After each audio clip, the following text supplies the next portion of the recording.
ये सुभान अल्लाह मैं कुरान पढ़ दूँ आपकी खिदमत। आओ मेरे पाक नबी के गुलामों गौर करो, इन्हीं माओं के बारे में मेरा परवरदिगार फरमाता है, या निसा का हदिम मिनन निसा,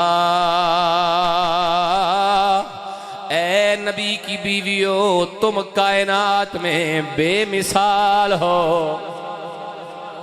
तुम कायनात में बेमिसाल हो। जरा गौर तो करो ना, इन खवातीन को मेरे परवरदिगार ने बेमिसाल क्यों फरमाया है? इनके आबा व अजदाद की वजह से, इनके वालिदैन की वजह से, इनके खानदान की वजह से, इनके कबीले की वजह से। जवाब हर बार ही ना है, न इनके कबीले की वजह से, न इनके खानदान की वजह से, न इनके आबा अजदाद की वजह से, न इनके वालिदैन की वजह से। इन खवातीन को जो रब ने बेमिसाल फरमाया है, तो बेमिसाल नबी की निस्बत की वजह से फरमाया है। बेमिसाल हो इसलिए कि बेमिसाल रसूल की निस्बत में जो आ गई हो। गौर कीजिएगा अहबाब, आगे अल्लाह पाक ने फरमाया, इन तक़ैतुन फला तख़दअन बिल क़ौल, अगर तुम अल्लाह से डरो। अब ये तरबियत है हज़रात उम्महातुल मोमिनीन की। अल्लाह से डरो, फला तख़दअन बिल क़ौल, नरम बात न करो। फ़यत्मअल्लज़ी फ़ी क़ल्बिही मरदुन वक़ुल्न क़ौलन मारूफ़ा, कि जिसके दिल में बीमारी और मर्ज है, हो सकता है कि वो लालच में पड़े। तुम जब बात करो तो रोब से करो। अल्लाह हुजूर के घर वालों को बात करने का तरीका सिखा रहा है। आसान कहूं आसान करके, हुजूर की बीबियों की तरबियत मेरा खालिक फरमा रहा है। शान क्या पूछे जमाना उनकी कि जिनकी तरबियत खुद खालिक के कायनात फरमाए। अल्लाह पाक ने तरबियत फरमाई, नरम बात नहीं करनी, रोब से करनी है, मगर अच्छी बात करनी है। अगली आयत पे गौर करें तो फरमाया, वक़र्न फ़ी बुयूतिकुन्ना, घरों में रहना है, बेज़रूरत निकलना नहीं।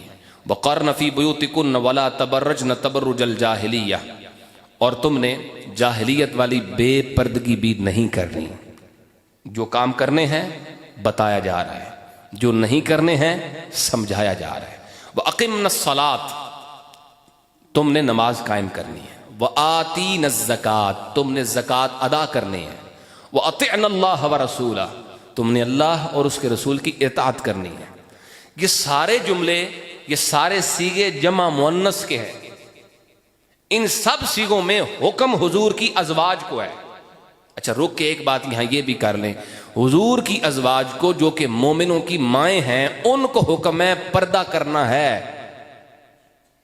हुजूर की अज़वाज को हुक्म है पर्दा करना है, तो क्या ख्याल है हमारी बीबियों को कोई नहीं? जब अज़वाज मुत्तहरात को रब ने फरमाया पर्दा करके रखना है, तो फिर मैं और आप क्या हैं? हमारे लिए क्या ये हुक्म नहीं है? हमारे घर की ख़वातीन के लिए ये पैगाम हमें पहुंचाना होगा। इस पैगाम और इस हुक्म पे अमल की दावत देनी होगी और अमल करवाना होगा और समझानी होगी ये बात। ऐ मेरी माँ, ऐ मेरी बहन, ऐ मेरी बेटी, ये पर्दा कोई मामूली हुक्म नहीं है जिसे तूने उतार फेंका है। ये वो मुकद्दस हुक्म है जो रब ने अपने नबी की बीवियों को दिया है। आप समझे बात शरीफ को तवज्जो के साथ। अब इन तमाम जुमलों के अंदर खिताब जो है वो अज़वाज मुतहरात से है। फिर जब ये बात कंप्लीट हुई, फिर जब ये तरबियत का सिलसिला मुकम्मल हुआ, तो आगे अल्लाह ने वो जुमला और वो लफ्ज़ इरशाद फरमाए जिसे हम अपनी दानिस्त में आया ततहीर कहते हैं। इसके बाद आगे वो आया ततहीर, यानी शुरू से अगर पढ़ें तो या निसा अन नबी से लेके, बल्कि इससे पीछे भी जिक्र अज़वाज मुतहरात का चला आ रहा है। और अज़वाज मुतहरात का जिक्र करके अल्लाह ने फरमाया, अब तुम्हारी पाकी का ऐलान है। कहो सुभान अल्लाह। मेरा परवरदिगार फरमाता है, इन्नमा युरीदुल्लाहु लियुज़हिबा अन्कुमुर रिज्सा अहलल बैत व युतहिरकुम तत्हीरा।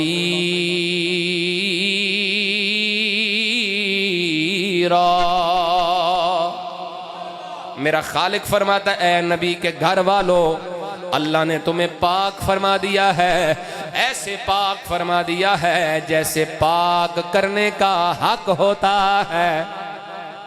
पीछे जिक्र अज़वाजे मुतहरात का, तो अहले बैत वाली ततहीर वाली इस आयत में भी जिक्र हुजूर की बीवियों का।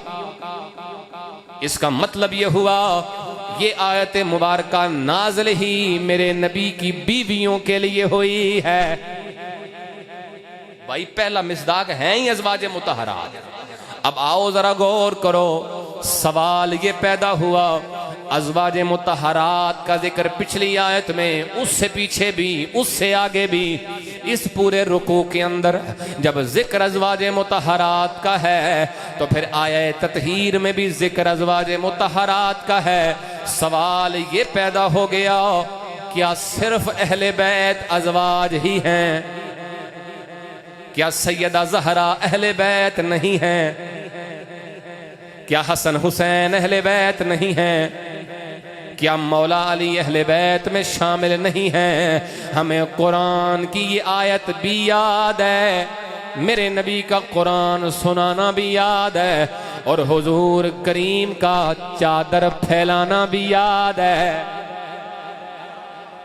आप समझे बात को?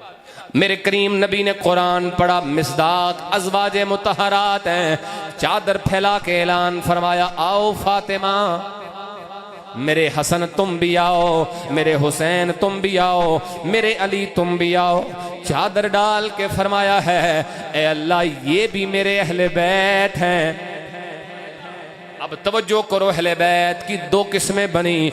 कुछ वो हैं जिनको अहले बैत मेरे रब ने बनाया है, कुछ वो हैं जिनको अहले बैत मेरे नबी ने बनाया है। और सुन्नी तेरे अकीदे को सलाम हो, हमने उन्हें भी सलाम किया है जिन्हें रब ने अहले बैत कहा है, हमने उन्हें भी सलाम किया है जिन्हें करीम नबी ने अहले बैत बनाया। हम तो यही कहते हैं कि नबी का घराना मिलके, नबी का घराना बड़ी शान है ये आस्ताना। 10 रमज़ान मुबारक हज़रत सैयदा खदीजतुल कुबरा रदी अल्लाह ताला अन्हा का यौम विसाल है। अपने घरों में इंतज़ाम इस हाल सवाब का करना चाहिए। जिस तरह अपनी जिस्मानी माँ के इस हाल सवाब को नहीं ना भूलते, इन कुरानी माँओं के इस हाल सवाब को भी नहीं भूलना। याद रखना है कि ये हमारी माएँ हैं, इनके हम पे एहसानात हैं। क्या एहसानात हैं? एक तवील उन्वान है, फिर कभी अर्ज करूँगा। एक बात हज़रत सैयदा खदीजा के बारे में, ये वो पाक बीबी है जिन पर रब सलाम भेजता है। तो वो जो है हुजूर करीम अलैहिस्सलाम तशरीफ़ फरमा है, सैयदा पाक हुजूर के लिए खाना लेके हाजिर हो रही हैं। नबी पाक सल्लल्लाहु अलैहि वसल्लम की बारगाह में अभी पहुंची नहीं, जिब्रील पहले आ गए। आके अर्ज करते हैं, या रसूल अल्लाह, आपकी ज़ौजा आपकी खिदमत में आ रही हैं, अल्लाह का भी सलाम देना है, जिब्रील का भी सलाम देना है। जिस बीबी पे रब सलाम भेजे, जिस बीबी पे फरिश्तों का इमाम सलाम भेजे, कितनी को पाक होगी वो बीबी। और दूसरी पाक बीबी हुजूर की सैयदा आयशा रदी अल्लाह ताला अन्हा, ये वो पाक बीबी हैं जिनका इंतखाब भी मेरे रब ने फरमाया है। जिनकी इज्जत पे हमला होता है, मुनाफिक तोहमत लगाते हैं, तो अल्लाह कुरान नाज़िल फरमाता है। आपको पता है कुरान मजीद में इन वाक़यात का जिक्र है। यूसुफ अलैहिस्सलाम की बेगुनाही और उनके बेकसूर होने का ऐलान एक बच्चे ने किया है, छोटा सा बच्चा। उसने गवाही दी और पंगूड़े में बोल कर कहा, यूसुफ मासूम है। ऐसा है। हजरत मरियम की इज्जत पे हमला किया, यहूदियों ने एतराज किया, तो गवाही हजरत ईसा अलैहिस्सलाम ने खुद दी, उस वक़्त जब बोलने की उम्र ही नहीं, और बोल कर कहा, इन्नी अब्दुल्लाह, मैं अल्लाह का बंदा हूँ। आतानी अल किताब वजअलनी नबिया, उसने मुझे किताब भी अता फरमाई है, मुझे नबी भी बनाया है। अब जरा गौर करना, ये कानून चला आ रहा था अल्लाह ताला पाक नेक लोगों की इज्जतें बचाता है तो बच्चों को बोलने की तौफीक दे देता है। लेकिन अजीब बात यह है, जब सैयदा आयशा की इज्जत पे मुनाफिकीन ने तान किया, बात की, कोई बच्चा नहीं बोला। चाहते, अगर रब चाहता तो पत्थर बोल के कहते, ऐलान करते सैयदा आयशा के बेकसूर और मासूम होने पर। मासूम लुग़वी तौर पे कह रहा हूं। अगर कोई हुक्म होता रब का तो पत्थर, दरख्त, हर शय, कायनात बोलती। जब हजरत मरियम के लिए बच्चा बोल सकता है, हजरत यूसुफ के लिए बच्चा गवाही दे सकता है, तो फिर सैयद आयशा पाक के लिए क्यों नहीं? मगर इस बार कायनात नहीं बोली।